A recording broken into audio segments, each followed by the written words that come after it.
Welcome to Luca is a Billionaire, where the only thing I invest in is your answers. You begin by locking down prerequisites and taking immediate action. First, validate your niche, why customers will choose you, and secure 10 to 20 SKUs to test demand.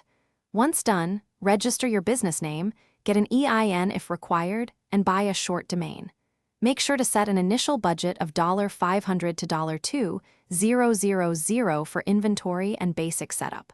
Finally, pick one sales platform now so you can start building product pages today rather than planning indefinitely. Now focus on execution. Set up your storefront and operations. Choose hosted or self-hosted based on technical skill and scale. Add 2 payment gateways and SSL right away. Next, create product pages with 3 high-quality angles at 1000 px, clear materials, weights, and size charts customers need trust.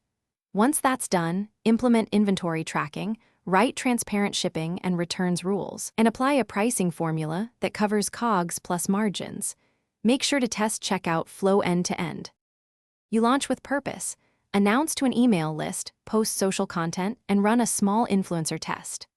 Once live, monitor analytics closely, conversion rate, traffic sources, and cart abandonment, and respond to customers within 24 hours. Make iterative fixes. Speed up images, add trust badges, and refine copy. If problems arise, first check page load times and payment gateway logs. Often a slow page or missing trust signal causes low conversion. Keep improving based on data and customer feedback. Thanks for watching and please subscribe. It's the best investment you'll ever make.